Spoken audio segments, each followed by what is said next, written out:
الحمدللہ ادارہ حاضہ میں فقط نصابی قدرت کی تعلیم ہی نہیں بلکہ ساتھ ساتھ دین اسلام کی اساسیات اور بنیادی چیزیں بھی ازبر کروائی جاتی ہیں۔ اگرچہ یہ حفظ کے طلباء ہیں لیکن قرآن کریم کی تلاوت و حفظ کے ساتھ دیگر کئی چیزیں بھی یاد کروانے کا خصوصی اہتمام کیا جاتا ہے۔ اسی سلسلے میں چند طلباء پر مشتمل ایک گروپ آپ احباب کے سامنے پیش کیا جائے گا جس میں ایمانیات کی مکمل تفصیل پر ہر بچہ 2-3 منٹ گفتگو کرے گا۔ میں ملتمس ہوں حافظ منیر اور ان کے ساتھیوں سے۔ اسلامی عقیدے کا بنیادی ستون ہے جو انسان کے ایمان، عقیدے اور عمل کا تعین کرتا ہے۔ ایمان کے 6 بنیادی ارکان ہیں۔ اسے ایمان مفصل بھی کہا جاتا ہے۔ آمنت باللہ وملائکتہ وکتبہ ورسلہ والیوم الآخر والقدر خیرہ وشرہ من اللہ تعالی والبعث بعد الموت۔ اللہ پر ایمان، اللہ پر ایمان کو 3 حصوں میں تقسیم کیا جاتا ہے۔ توحید ربوبیت، اس بات پر ایمان لانا کہ اللہ ہی کائنات کا خالق، مالک اور نظام چلانے والا ہے اور ہر چیز پر اس کا حکم اور اختیار ہے۔ بارش برسانا، رزق دینا، زندگی اور موت کا انتظام کرنا سب اللہ کے قبضہ قدرت میں ہے۔ قرآن مجید میں اللہ تعالیٰ فرماتے ہیں اللہ خالق کل شیء وهو علی کل شیء وکیل۔ اللہ ہر چیز کا خالق ہے اور وہ ہر چیز پر نگہبان ہے۔ توحید الوہیت، اس بات پر ایمان لانا کہ اللہ ہی واحد معبود ہے اور ہر قسم کی عبادت صرف اسی کے لیے خاص ہے۔ عبادت میں نماز، دعا، قربانی، دیگر اعمال شامل ہیں اور یہ سب صرف اللہ کے لیے کیا جائے۔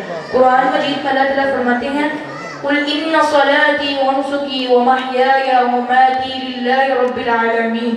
توحید اسماء و صفات، اس کا مطلب یہ ہے کہ اللہ تعالیٰ کے تمام اسماء و صفات کو ویسے ہی ماننا جیسے قرآن و سنت میں بیان کیا گیا ہے، بغیر کسی تحریف کے۔ اللہ کے نام و صفات کامل اور بے عیب ہیں اور ان میں کوئی مخلوق شریک نہیں۔ فرمانے باری تعالیٰ ہے وَلِلَّهِ الْأَسْمَاءُ الْحُسْنَى فَادْعُوهُ بِهَا، اور اللہ ہی کے لیے بہترین نام ہے، بس ان کے سارے سے پکارو۔ فرشتوں پر ایمان۔ فرشتوں پر ایمان کا مطلب یہ ہے وہ کہ اللہ کی معصوم مخلوق ہے جو اس کے حکم سے کام انجام دیتے ہیں۔ فرشتوں کو اللہ نے نور سے پیدا کیا ہے۔ کتاب و سنت میں چند فرشتوں کے نام موجود ہیں: جبرائیل، میکائیل، اسرافیل، مالک، کرام الکاتبین، حاملین عرش، منکر نکیر اور ہاروت و ماروت۔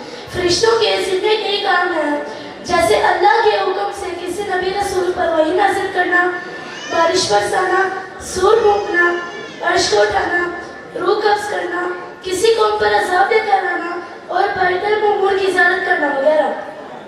علماء نے فرشتوں کی 2 قسمیں بیان کی ہیں: ملائے اعلیٰ اور ملائے اسفل۔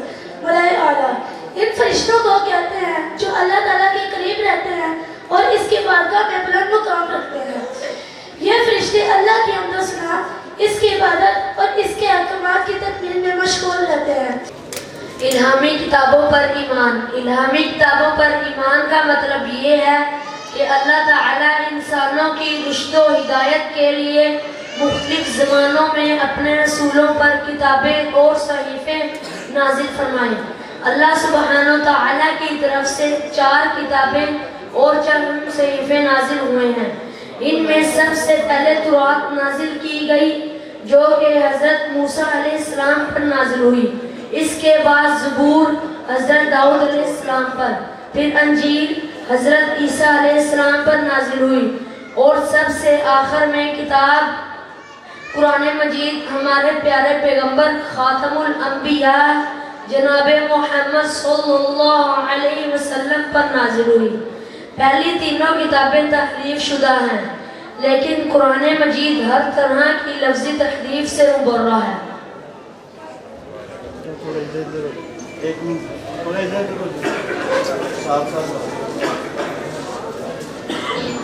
رسولوں پر ایمان۔ رسولوں پر ایمان لانے کا مطلب یہ ہے کہ اللہ نے انسانوں کی ہدایت کے لیے اپنے چنیدہ بندوں کو لوگوں تک اپنا پیغام پہنچانے کے لیے نبی اور رسول بنا کر بھیجے۔ اللہ رب العزت نے کم و بیش 1,24,000 انبیاء اور رسول کو مبعوث فرمایا جن کی ابتدا حضرت آدم علیہ السلام سے ہوتی ہے۔ ان کے بعد نوح علیہ السلام، ہود علیہ السلام، صالح علیہ السلام، ان کے بعد ابراہیم علیہ السلام، اسحاق علیہ السلام، ان کے بیٹے یعقوب علیہ السلام اور ان کے بیٹے یوسف علیہ السلام، اور پھر حضرت موسیٰ علیہ السلام اور ہارون علیہ السلام، پھر حضرت داؤد علیہ السلام اور سلیمان علیہ السلام، پھر زکریا علیہ السلام، یحییٰ علیہ السلام، ان کے ساتھ عیسیٰ علیہ السلام، اور سب سے آخر میں ہمارے رہبر و رہنما سید الاولین امام الانبیاء حضرت محمد مصطفیٰ احمد مجتبیٰ صلی اللہ علیہ وآلہ وسلم کو خاتم الانبیاء بنا کر بھیجا، جن کے بعد اور کوئی نبی نہیں آنے والا، اور جو کوئی بھی نبوت کا دعویٰ کرے گا وہ کذاب ہے، کذاب ہے، کذاب ہے۔ آخرت پر ایمان کا مطلب ہے کہ ہر ذی روح نے موت کا ذائقہ چکھنا ہے۔